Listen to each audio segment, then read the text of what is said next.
This is Your News Tonight, the headlines.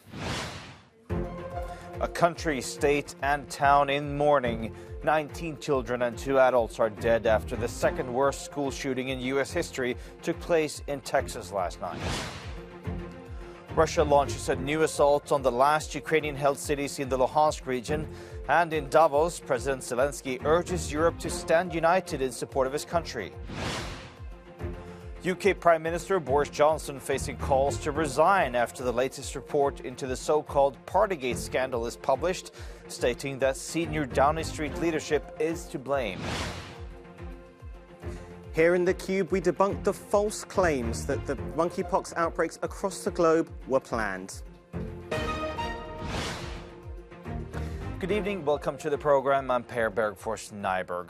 The United States is mourning the deaths of 19 children and 2 adults after a teenage gunman went on a shooting rampage at a primary school in Texas. Several others were injured, including a 10-year-old who's in critical condition. It's one of the deadliest school shootings in U.S. history, second only to the Sandy Hook massacre nearly a decade ago. In an emotional address to the nation, U.S. President Joe Biden said it was time to act to stop gun violence. As a nation, we have to ask, when in God's name are we going to stand up to the gun lobby? When in God's name we do what we all know in our gut needs to be done? It's time to turn this pain into action. For every parent, for every citizen of this country, we have to make it clear to every elected official in this country, it's time to act. Now let's bring in our reporter Colin Campbell, who's live for us in Washington, D.C. Colin, what more do we know about what actually happened? Well, we know that 18-year-old Salvador Ramos was heading to the school when he crashed his truck. Authorities report that he shot his grandmother, who was later hospitalized before he crashed his truck en route to the school. Authorities say they were not chasing him when this happened, but he jumped out of his truck and tried to enter the elementary school and was blocked and then ran into a southern entrance. When he got inside of the school, he barricaded himself inside of a classroom, and then the carnage began. So Joe Biden, he was vice president during the Sandy Hook massacre. He tried and failed to implement new gun controls after that massacre and that shooting. We just heard him criticizing the gun lobby in this soundbite we just played. What's been the reaction there among lawmakers in Washington? Well, it's been pretty mixed, as you would imagine. We are living in a country where we have a divided government, especially when it comes to gun control. Now, you have those who are considered liberals or Democrats who say that something needs to be done. Anything needs to be done. Chris Murphy, a lawmaker from Connecticut, said that he would like to see anything possible done, even if it's incremental, even if it's infinitesimal, something needs to be acted upon. Other House Democrats said that a vote should be brought upon the floor so that it can be voted on and people, the American people, can see where lawmakers stand on the issue. Republicans, however, say that bringing up this issue, or at least many Republicans rather, let me nuance that a bit. Many Republicans are saying this is being politicized, and they think that bringing up the subject of regulating guns or any type of gun access is just a political move on behalf of Democrats who have wanted to regulate guns for quite some time now. So it's really unclear whether or not anything will be done. Many Americans are very skeptical because of the past precedent that's already been set. Colin Campbell live for us in Washington. Thank you, Colin. And I want to bring in my next guest, Jennifer McCoy, a professor of political science at Georgia State University in the United States. Thank you so much there, Professor, for taking the time to talk to us. I want to start by asking, the issue of guns is obviously a massively polarizing issue there in the United States, and you've been studying polarizing issues that can even lead to the erosion of democracy, something you call pernicious polarization. Is that why it's so hard for there to be any kind of real progress on gun control reforms in the U.S.? Yes, that's exactly right, Per. It's basically our government is broken.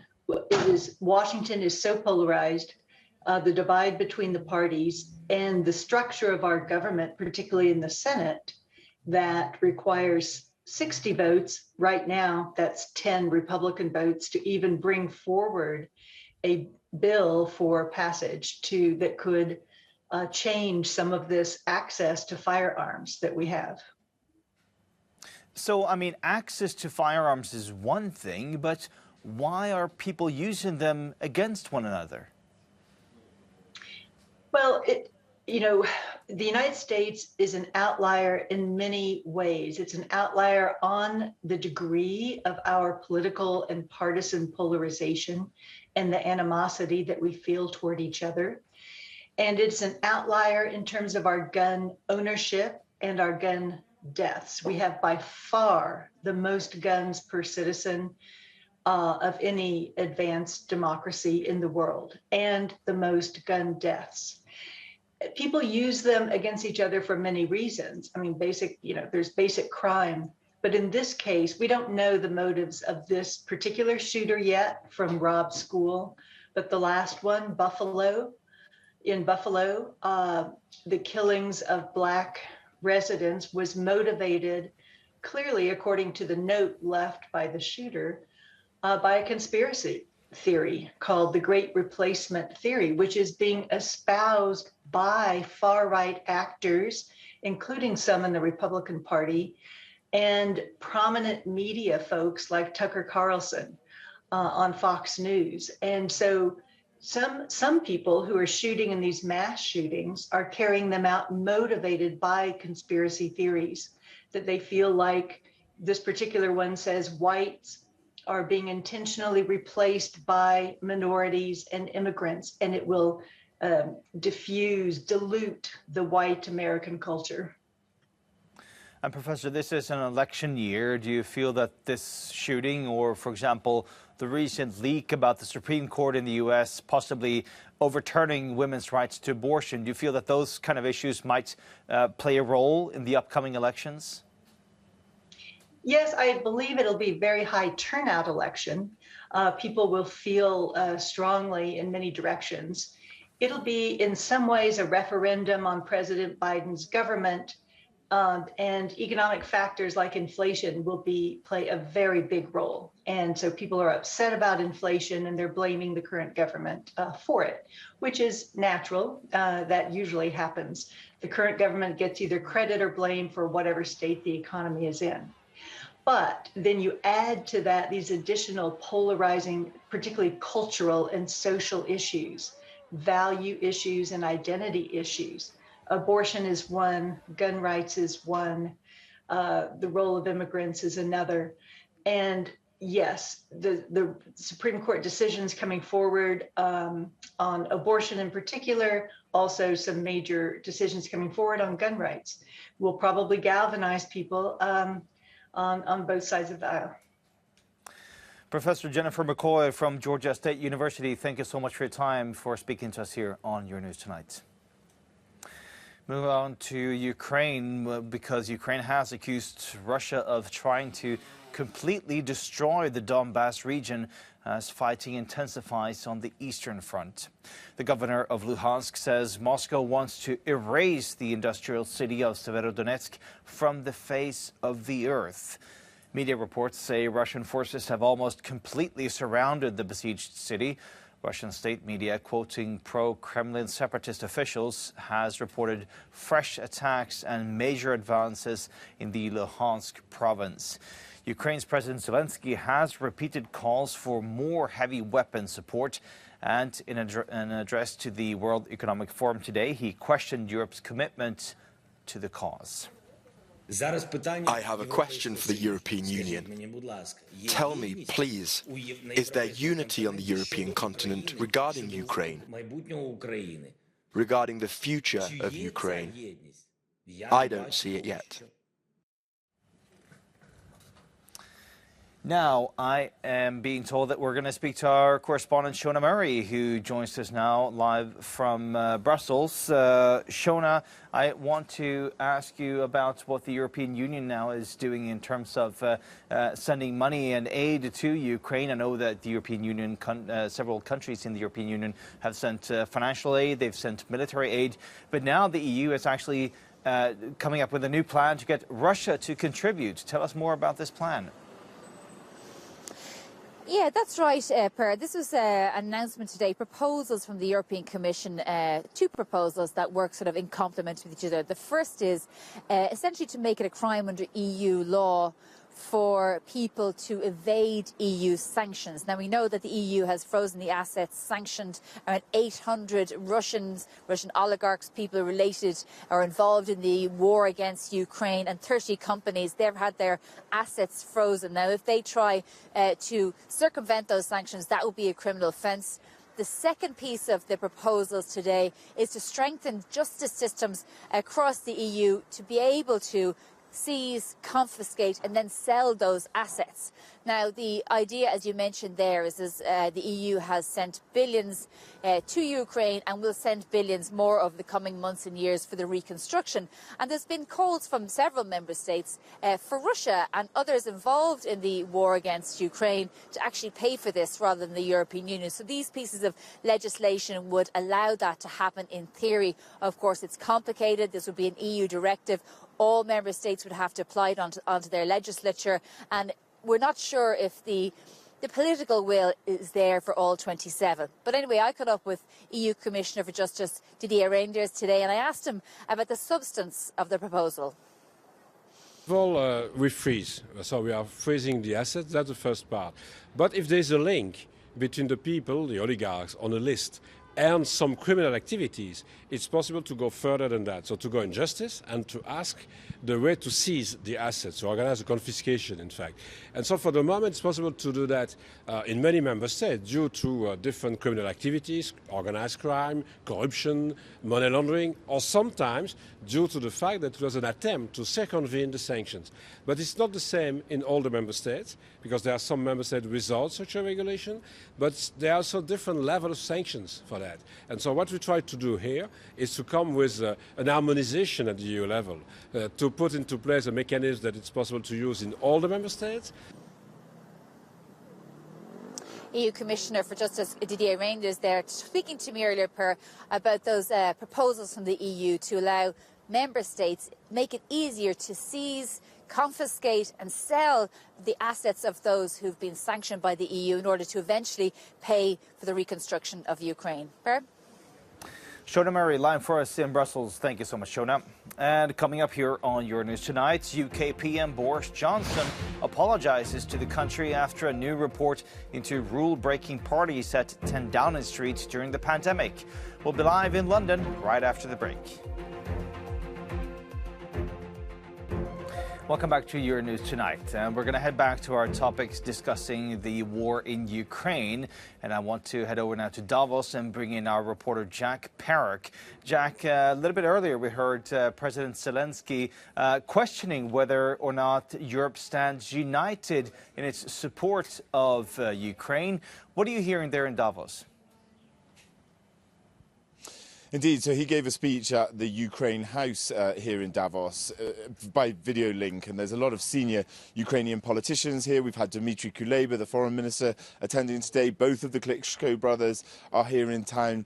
Continuing this message, as we heard from President Zelensky, he suggested at that event that actually the EU is nowhere near united enough, and specifically referenced the oil embargo that is being negotiated. It was proposed by the European Commission, but has been unable to get over the line. Lots of fingers pointing at Hungary. They're refusing to completely outlaw all imports of Russian oil over the war. But there are other countries as well that are concerned about this. We spoke yesterday to the European Commission President, Ursula von der Leyen. She told me she thought it could be a couple of weeks that this could happen. I also spoke earlier to the Belgian Prime Minister, Alexander De Croo. He said similar. The Germans have suggested it could be within a couple of days. But the accusations from the Ukrainian government is that there isn't enough unity on this. Earlier, Euronews spoke to the President of the European Parliament, Roberta Metsola. Take a listen to what she had to say about all this. Very categorical. We would like, and here I speak on behalf of the European Parliament, Ukraine to become a candidate country as quickly as possible. For us, Ukrainians are fighting our war. They are fighting a war in Europe. They are fighting against an autocratic dictatorship that is intimidating and menacing and blackmailing the whole of the European Union and our whole continent. If we don't say that we are going to open our doors to countries fighting for the very fundamental principles and values that we all share and are so proud to share, then how can we walk away from that? And that's going to be a big discussion, these continuing discussions about Ukraine's potential accession into the European Union. They want to become a candidate country, and there's going to be a lot of discussions at the European Council Summit in Brussels, which is going to take place next week as well. There's been a lot going on here at Davos outside of Ukraine, lots of discussions around cryptocurrencies and finance. And if our viewers are interested in hearing a little bit more about what goes down at the World Economic Forum in Davos, the reporting team here in Switzerland all get together to debrief our days somewhere around 8:25 live on Euronews TV and online on most social media platforms as well. And viewers can send us questions, ask us what we've been up to, ask us any interesting questions they want to know about what's been happening at the forum. So we encourage everyone to join there. Per. Excellent. Thank you, Jack. You know, I'm always glued to the television when you're on doing your Davos after hours. Thank you so much for now, Jack. Parties that went on until 4 a.m. Belligerent staffers brawling and berating maintenance workers. Well, that's just some of what's revealed in a report published today on the illegal events that took place at the heart of British government during the COVID-19 lockdown. The scandal has engulfed Prime Minister Boris Johnson's premiership and is now threatening his position. Though Johnson said he takes full responsibility for the events, he's been firm in saying he will not resign. And whatever the failings of number 10 and the Cabinet Office throughout this very difficult period, and my own, for which I take full responsibility, I continue to believe that the civil servants and advisers in question, hundreds of them, thousands of them, some of whom, Mr. Speaker, are the very people who've received fines, are good, hard-working people. Now let's head live to London and speak to our reporter Vincent McAviney. So Vincent, now we have both the Met's report, we also have Sue Gray's report into what went down there at 10 Downing Street. But what does the British public think about all this? Well, I can tell you, Per, that in the hours since the report was published, there has been a snap poll by YouGov, and it has found that 59% of British people think that Boris Johnson should resign now as Prime Minister, and that includes a quarter of those who voted for him to be Prime Minister back in 2019. Consistently over the months since this scandal broke, Boris Johnson's numbers have been falling. His trustworthiness, his leadership capabilities, and Keir Starmer has been reaping the benefit of that. And today, it seems the public, although the Prime Minister thought that some of the steam in all of this had been lost, the fact that the weeks have gone on, the geopolitical situation has changed, it has been clear this week, first with the leaking of that photograph of the Prime Minister at an event, which looks clearly like a party, which was Lee Kane's leaving do, where he didn't receive a fine, but others did. In the 2 days since that photo came out, public anger has really been building. And that's exposed in this poll that's come out today. And that's something the opposition parties are keenly aware of, calling for the Prime Minister to resign. And I think particularly some of the details, the vomiting in Downing Street, spilling of red wine, and that treatment of the security staff and the cleaning staff, some of whom were said to have objected to the parties going on, that is really cutting through all the noise. That's something that British people particularly don't like, that those that were looking after them in Downing Street were treated badly, as well as the text messages we've seen of the civil servants saying things along the lines of, we seem to have gotten away with it. Don't do this until the cameras have definitely gone from the press conference. So there seems to have been a bit of a malicious intent, acknowledged that they knew that they were doing wrong, but they still did it anyway. So, Vincent, what are you hearing from Westminster? I mean, is there a risk that Boris Johnson may be facing a vote of no confidence?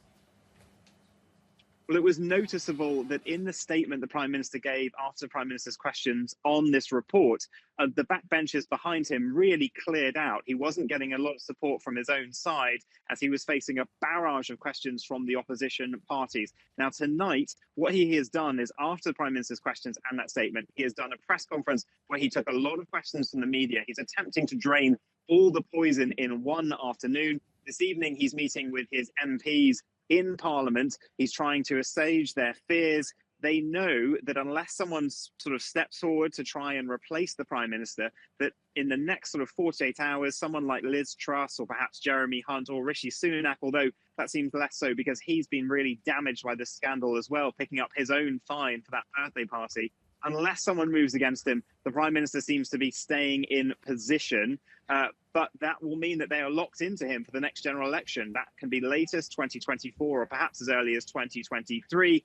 They seem to think that even though he is damaged, he is the one to stick with. And the Prime Minister will very much try to reset the narrative tomorrow, because after weeks of saying there would be, despite business calling for it, trade groups, all sorts calling for a special financial statement, he and Rishi Sunak will unveil a new package of emergency measures to try to deal with the fuel crisis and the cost of living crisis. Fuel has skyrocketed here in the UK, as well as the cost of food, some of that as well, down to Brexit implications finally kicking in, but a lot due to the Ukraine war. That was something that the public have been giving the Prime Minister the benefit of the doubt on, his handling of Ukraine.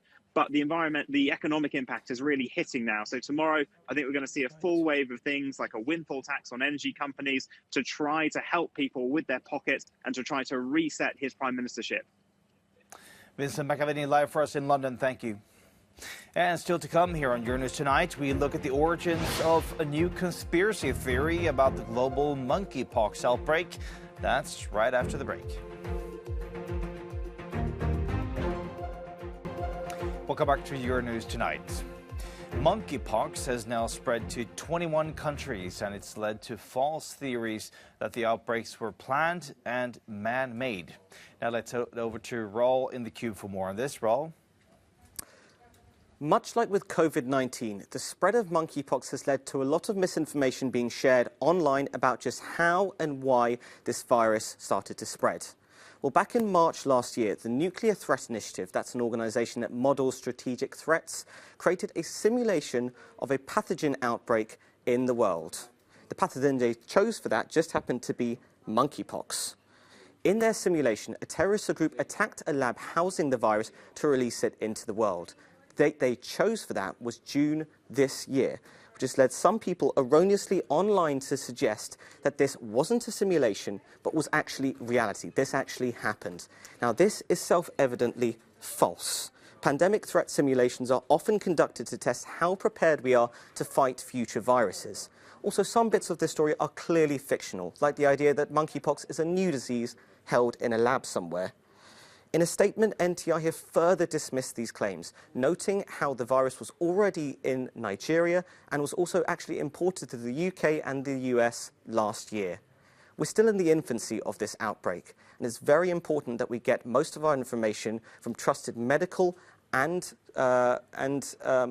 sources in the world, and we keep it on that. All right, Raul, thank you so much. We're all there in the cube, and thank you so much for watching us here on Euronews Tonight. Much more coming up. Do stay with us.